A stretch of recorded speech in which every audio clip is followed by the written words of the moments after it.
Bang, ngomongin selaku ketua Pertina DKI Jakarta nih, potensi petinju DKI Jakarta itu gimana? Saya lihat potensi petinju DKI, saya rasa bisa berbicara pada bisa bisa bersaing pada level nasional, dan kita paling paling tidak 5 besar lah di Indonesia di ini kita pasti diperhitungkan. Kita bisa jadi nomor 5, bisa nomor 3, nomor 4, dan bisa nomor 1.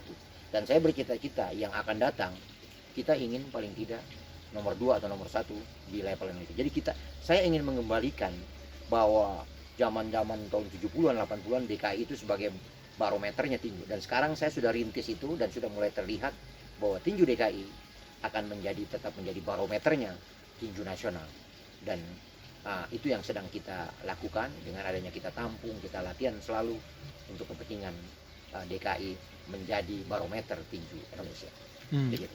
Jadi HS Boxing ini menjadi fondasi untuk membangunnya. Ya, tepat sekali.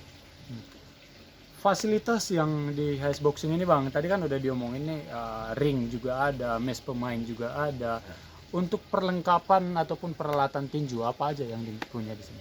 Sudah kita perlengkapan tinju hampir semuanya kita ada ya. Mungkin nanti ada tambahan-tambahan lagi, mulai dari sangsak tuh kita ada 20 sangsak. 20 sangsak. Kita punya 20 sangsak. Jarang itu. 20 sangsak, ada treadmill juga. Ya, treadmill kita punya 3, punya dumbbell apa semua, stick apa semua. Jadi hampir fasilitas itu kita akan siapkan. Makanya tadi selain dari fasilitas punching ball apa, ring pad semua kita siapkan. Sampai kalau bisa kita bikin satu area sauna dan kolam renang. Itu yang saya punya ambisi untuk membuat itu. Jadi semua fasilitas itu sudah tersedia. Ada ruang masasnya apa semua, itu yang kita akan lakukan. Hanya untuk mewujudkan marwah bahwa DKI DKI Jakarta adalah barometernya tinju nasional. Dan segila itu untuk Kita kalau nggak gila jangan ngurusin tinju. Emang udah sakit, lewat sakit ini kita ngurusin tinju. Karena semuanya memang sudah kita jalankan, sudah kita korbankan, ya warga. Ya, itu cita-cita, itu yang saya cita-cita, ambisi saya ya seperti itu. Nah, jangan hanya di DKI ya, saya juga kan kebetulan di PP Pertina Pusat. Jadi selain misalnya DKI, tapi semua olahraga tinju di Indonesia menjadi lebih meriah, lebih bergelora, dan bisa munculnya juara-juara amatir yang luar biasa, juara-juara Asia yang luar biasa dari amatir. Contoh dulu kan banyak sekali kita juara Asia. Sekarang kita sudah batuk-batuk, nggak pernah lagi, capek. Sampai udah berapa puluh tahun kita nggak ada juara Asia. Mulai dari Hendrik Sumangungsong 92, ya.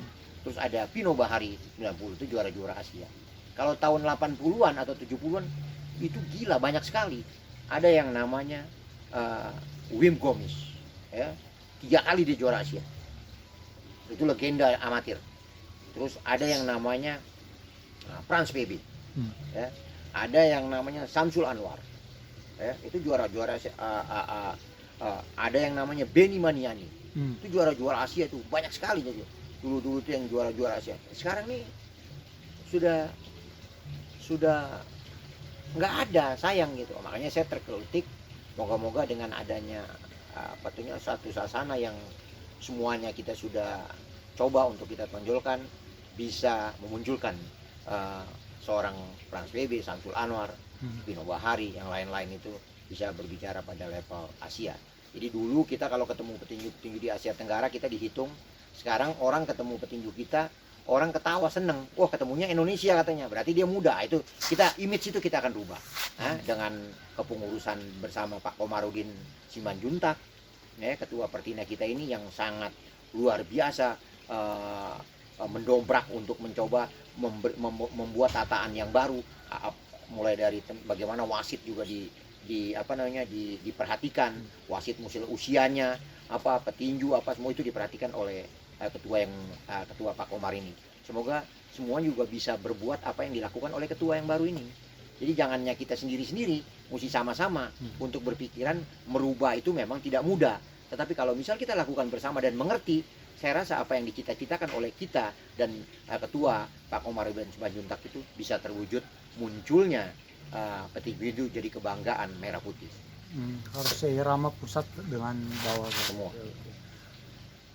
Apakah untuk fokus itu Bang? Apakah memang demi fokus itu akhirnya HS Boxing juga dipilih ataupun di sasananya dibangun jauh dari kota metropolitan? Kalau jauh kan itu memang dulu kan kan saya kebetulan saya juga sebagai seorang manajer yang menangani pelatnas. Kebetulan saya di Hotel Atlet sebagai manajer. Jadi saya menangani pelatnas itu hampir 25 tahun. Sejak Iya, saya kerja, okay, ya. okay. Jadi saya melihat gitu. Ya memang tidak semuanya tergantung dari si atletnya, ya, habit atau apa kalau. Tetapi dengan mereka bergaul lebih dekat keramaian, fokusnya tidak terlalu baik. Makanya saya membuat yang terpencil, dia keluar juga agak nggak terlampau mudah, dan keramaiannya juga memang tidak ada. Ya kita bikin misalnya ada biliar, ada permainan-permainan di tempat kita aja. Kalau kita sudah atau enggak nanti ada restnya, misalnya seminggu sekali kita keluar main di mana apa itu bisa. Tapi kalau setiap hari mereka bukan berpikirannya berlatih dengan serius, tapi nanti ketemu di mall, misalnya di daerah Senayan atau apa. Tapi memang tidak semua. Ada juga yang memang tetap disiplin, dia juga bagus. Tapi kebanyakannya jadi mereka bergaulnya yang tidak baik. Makanya ide itulah muncul, membuat satu sasana yang memang agak jauh dari mana-mana, tetapi fasilitasnya, tempat-tempatnya bisa menunjang untuk prestasi yang baik. Karena recovery yang baik adalah istirahat juga. Betul, tepat sekali. Paten itu, memang begitu. Kalau dia latihannya ini nanti buat recovery-nya tidak ada, latihan yang akan datang dia udah setengah-setengah. Karena yang tadi recovery-nya tidak baik. Itu yang kita, ide-ide itu yang muncul, dan semoga si petinju juga tahu semua itu untuk kepentingan mereka untuk bisa membawa satu nama negara atau nama untuk petinju itu menjadi baik. Jadi bukannya mau-maunya kita juga nggak ada mau kita. Buat mereka yang paling utama adalah mereka bisa muncul ada satu kebanggaan atau suatu kepuasan bahwa kita bisa membina dan bisa menghasilkan untuk Merah Putih. Menanamkan nilai dan kesadaran itu ke petinju. Itu abang bagaimana prosesnya? Ya kita seminggu sekali, 2 minggu sekali kita berdiskusi, kita bicara sama mereka, kita kumpul sama pelatih, sama pengurus, sama petinju, kita berbicara bagaimana kehidupan. Saya kalau kehidupan kan karena mulai dari nolnya, memang dari nol, kasarnya dari sampah kita belajar, banyak teman, bergaul, main sama siapa saja, tapi juga kita juga mesti kumpul sama orang-orang positif, ya kan? Orang-orang positif juga jadi kita aura positifnya kita dapat. Kalau setiap hari kita kumpul sama orang-orang negatif, kena juga tuh barang negatifnya, itu kita akan, itu yang kita coba. Nanti begitu sudah kita tataan itu udah bisa kita bawa, kita bisa camkan, paling tidak kita bisa rem. Oh ini yang tidak baik, oh ini yang baik, kita mesti lakukan, dan kita bisa membuat aura itu bisa ke yang lainnya. Jadi melakukan sesuatu yang positif itu jangan hanya untuk sendiri, tapi orang lain juga. Saya juga begitu, cita-citanya biar muncul yang lain-lainnya. Nanti juga mungkin yang akan datang ini, moga-moga saya juga masih dipercaya untuk memimpin Pertina DKI. Yang akan datang juga saya estafetnya juga saya akan bikin bahwa bisa lebih baik juga. Jadi jangan mandek, kita sudah lakukan sesuatu yang positif, begitu ada sesuatu orang yang memang sudah lakukan itu nggak ada, kita tidak lakukan. Itu yang membuat stucknya itu. Nanti moga-moga kalau misalnya DKI, saya bercita-cita pelatih itu dari luar punya kualitas dan bisa membina para pelatih-pelatih yang ada di Jakarta terutama, ya kan? Dia membuat semacam SOP, ini latihan tinju yang bagus begini loh, ini begini, ini blueprint dibikin, baru kita bisa muncul. Jangan semuanya maunya sendiri-sendiri. Ingat, misal kita mantan petinju, taunya Jeff Street, lari, itu aja yang kita, apa yang diingat itu, tapi tidak terprogram dengan baik. Bagaimana ipteknya, bagaimana tubuhnya, bagaimana recovery-nya, bagaimana fisioknya, ditanya apa gimana, apa restnya, apa itu mesti ada. Karena sekarang tidak bisa hanya misalnya bakat kalau tidak diasah hilang itu bakat. Lebih bagus orang yang mau rutin melakukan disiplin, dia bisa menjadi juara luar biasa. Orang alamnya bagus, bakatnya ada tapi tidak dipoles, nggak mutiaranya nggak kelihatan kalau nggak dipoles. Tembaganya digosok terus mesti, baru itu jadi. Berarti seorang pelatih juga harus membuka diri untuk arus informasi terbaru soal tinju. Pelatih itu mesti dia berdiri secara, dia bisa berbicara ke si petinju itu sebagai teman, sebagai kakak, sebagai bapak. Dan yang tadi, dia juga mesti punya knowledge yang baik, punya ilmu yang baik, knowledge yang baik, sehingga dia bisa menjelaskan ke si petinju, oh ini begini loh, ini jangan gini, kamu mesti istirahat gini, makannya ini.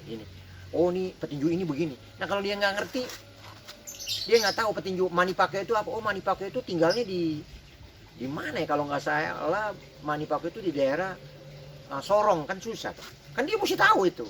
Oh dia tinggalnya di sini, dia istrinya ini, keluarganya ini, dulu dia mainnya ini, jadi dia mesti tahu. Nah dengan dia tahu itu, dia bisa mencontohkan, memberikan input ke si petinju tersebut. Itu knowledge itu penting. Makanya saya selalu ngomong ke para pelatih saya juga, saya makanya mengupdop antara misalnya ada yang orang praktisi sebagai pelatih, ada juga sebagai dari misalnya dari UNJ, dari sekolahan ya, yang tentang olahraga. Jadi saya mobil, jadi saya ramu mereka berdua. Kalau sendiri-sendiri belum tentu, jadi semuanya saling menguatkan, baru bisa muncul. Di High Chasing ini kan saya ngelihat ada mes pemain juga. Untuk ngomongin tinju pasti tentunya ngomongin fisik. Nah, kita akan membahas tentang nutrisi nih Bang. Nah, bagaimana nutrisi mereka petinju-petinju ini? Kalau petinju DKI, nutrisi itu dibantu oleh KONI DKI Jakarta. Oke. Jadi nutrisinya tercover adanya bantuan dari KONI DKI Jakarta. Itu yang nutrisinya terbantu oleh mereka. Trapoding dan nutrisi terbantu oleh KONI DKI Jakarta. Itu bagus juga. Berarti dari KONI DKI Jakarta yang sudah menyusun juga ya makanan mereka. Kita kerjasama, ada makanannya, apanya, vitaminnya, susunya ada, semuanya. Termasuk doping gitu ya, pembelajaran tentang doping edukasi. Itu dia. Nah, itu kan BIMPRES-nya yang dari KONI juga memberikan penyuluhan terhadap petinju dan si pelatih. Bagaimana boleh minum ini jangan karena doping, itu juga perlu kita jelaskan. Dan abang sendiri supaya petinju ini, kalau tadi kan diskusi juga Bang, rekreasi juga, tapi supaya petinju ini kan kadang homesick gitu Bang. Nah, itu gimana kalau dia merasa rindu keluarga atau apa? Kan ada juga beberapa yang memang dari luar ya dulunya. Oh iya, kalau itu kan nanti dia juga kan karena memang sudah ini ya, kan mereka misalnya ada hari raya, kalau misalnya tidak pertandingan ini, dia bisa juga pulang, atau misalnya sesudah pertandingan. Ada Natalan, misalnya besok mau Natalan, mereka juga pulang. Jadi kita memberikan keluasan juga untuk tidak kita bakukan di situ, ya. Jadi tetap mereka kita berikan restnya juga terhadap mereka, keluarga apa. Kalau perlu misal mereka nih kayak di sini juga mereka datang keluarganya, kita tampung juga. Kebetulan ada tempat ya mereka bisa nginap. Tidak perlu kita pungut biaya, mereka tinggal aja di tempat kita. Banyak yang tinggal sampai hari ini tinggal di tempat kita tanpa biaya pun, karena kita senang dengan itu ya. Itu resiko jadi pengurus yang mau juga, bukannya saya juga sombong mau, tapi memang itu kenyataan di lapangan. Itu yang sudah kita lakukan gitu. Kita tampung mereka. Kadang-kadang kita sakit kepala juga. Mereka kan nggak tahu, mereka tahunya tinggal aja. Dia nggak tahu bahwa di situ mesti ada air, ya kan, mesti ada listrik. Mereka nggak tahu. Dan itu tidak mudah, karena bukan sedikit urusin sesuatu yang gila seperti ini. Mungkin sebagai penutup, prinsip abang dalam memajukan tinju di DKI Jakarta ini? Prinsip saya, apa yang saya mampu atau saya punya, paling tidak bisa bermanfaat buat orang banyak. Dan semoga manfaat itu karena memang saya basicnya di tinju, dan aura manfaat itu bisa juga ke mereka, dan bisa memunculkan sesuatu yang positif. Bang, ngomongin tinju, saya masih ingat sewaktu SMP, SMA masih melihat pertandingan tinju di TVRI. Tapi sekarang boleh dibilang tinju seperti akan terpinggirkan, yang main, yang justru tayang itu UFC atau MMA. Marketingnya kah atau gimana yang tentang tinju ini? Padahal tinju seperti PON kemarin luar biasa menghipnotis masyarakat kalau yang di Papua. Ada apa dengan tinju Indonesia? Ya itulah, membuat packagingnya memang kita memang di tinju ini, orang yang mengurus olahraga kebanyakan, apalagi tinju, itu orang-orang yang gila kalau saya bilang. Karena kebanyakannya ngurusin tinju atau membuat satu pertandingan tinju. Dia membuat pertandingan tinju, misalnya dia mengeluarkan uang 500 juta misalnya, pasti rugi. Pasti dia tambah jadi 700. Jadi mengurus olahraga tinju atau apa itu banyaknya ruginya.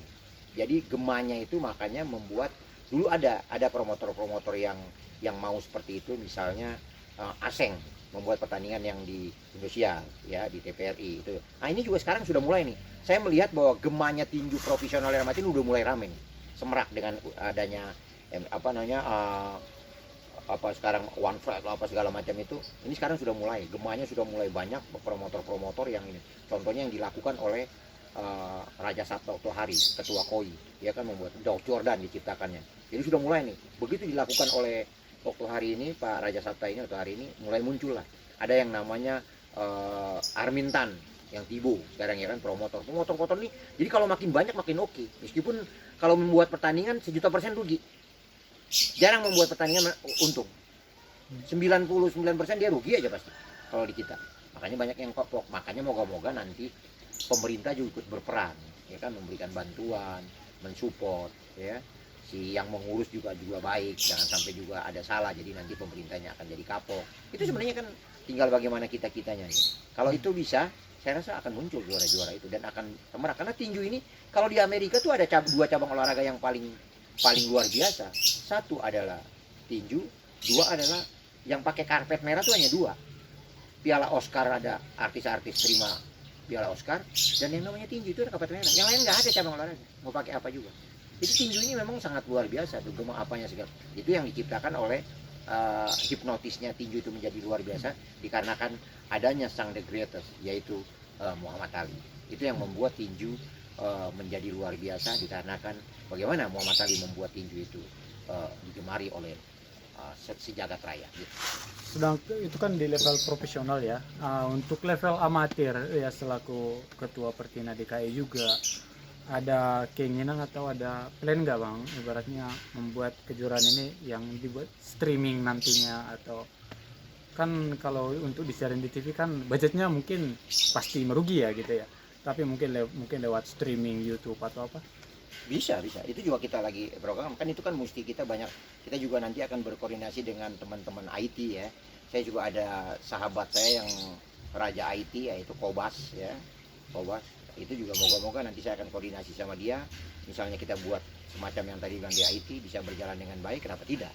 Tetap apapun sesuatu yang kira-kira menunjang tinju itu menjadi lebih baik, dengan kelelahan, dengan apa ya, kita mesti cari celah itu untuk bisa berkembangnya tinju, bisa munculnya juara-juara untuk merah putih. Ngomongin tinju nih Bang, banyak anggapan di luar sana tinju itu lebih bahaya dibanding One Fight atau MMA UFC. Nah, mereka berkaca dari kasus ya The Greatest Ali yang masa tuanya boleh dibilang ya di kursi roda atau apalah itu. Apakah sebahaya itu tinju atau bagaimana? Iya, kalau misalnya dibilang memang tinju kebanyakan, kalau misal di Indonesia atlet-atlet yang masuk ke bela diri yang lain ya, misalnya One Pride apa yang lain, itu kebanyakan anak-anak tinju karena memang punya kualitas yang lebih. Bukannya kita bilang kita sombong karena saya orang tinju, tapi itu memang itu fakta kenyataannya. Olahraga di Indonesia itu banyaknya, kalau misalnya olahraga misalnya kayak kickboxing, muay thai, tarung derajat apa, itu banyakannya dari petinju-tinju yang tinggal dipoles, dan kebanyakannya mereka di tinjunya nggak begitu maju, begitu masuk itu dia maju, banyak yang menjadi juara. Dan itu yang terjadi gitu. Berarti kan secara kualitas memang petinju-petinju ini sangat lebih dari cabang yang lainnya, kalau saya bilang gitu. Nah, untuk di faktor keselamatan ataupun kesehatan nih, kalau kita lihat kan tinju dari beberapa video ya, ada yang udah langsung sobek pelipisnya, kemudian ada yang langsung KO, kemudian tidak sadar diri. Apakah memang sebahaya itu atau memang sebenarnya semuanya kuncinya di latihan atau bagaimana? Itu semuanya terkait ya, latihannya juga baik, tim dokternya juga mesti baik. Jadi kan sebelum bertanding kan itu diperiksa dokter semuanya, dia apa segala macam. Terus kecepatan sang pengadil atau wasit juga melihat bahwa keselamatan petinju itu yang paling utama. Jadi melihat misalnya ada knockdown apa ini bahaya, langsung dilakukan. Itu adalah kejelian dari para pengadil atau wasit. Begitu juga dokter dan tim delegate matchmaker yang mengatur pertandingan tersebut. Jadi melihat bahwa keselamatan tinju udah kena terpukul membahayakan, itu langsung di stop. Karena tinju adalah yang utama adalah menyelamatkan si petinju. Jadi jangan karena misal orang senang orang dipukul-pukul didiamkan, itu yang bisa membahayakan si petinju. Jadi yang paling utama di tinju itu kejelian dari para pengadil, dokter juga adalah yang mesti yang diutamakan adalah keselamatan si petinju tersebut. Gitu. Nah, untuk level amatir, kalau di level amatir kan di luar sana pandangan ya namanya juga level amatir, otomatis pengadil lapangannya paling ya mungkin kelas-kelas ya, kalau sertifikat ibaratnya lisensi misalkan nih, kalau di sepak bola mungkin lisensi C atau D gitu. Nah, kalau di tinju bagaimana? Tidak. Di amatir malah justru kalau saya lihat lebih ketat di amatir. Lebih ketat di Indonesia ya. Lebih ketat di amatir daripada di profesional, kalau saya melihat seperti itu. Karena di amatir itu pertandingannya berulang-ulang 3-4 kali, dan setiap pertandingan itu diperiksa dokter. Kalau profesional hanya sekali. Sedangkan amatir tuh banyak kali diperiksa. Begitu juga dengan wasitnya berarti. Semua. Wasit juga kan mesti paling tidak kecepatan, ketegasan, insting ya kan, melihat bagaimana keselamatan tinju, itu yang mesti ini. Itulah karena peran pelatih itu juga bisa membuat tinju itu menjadi baik.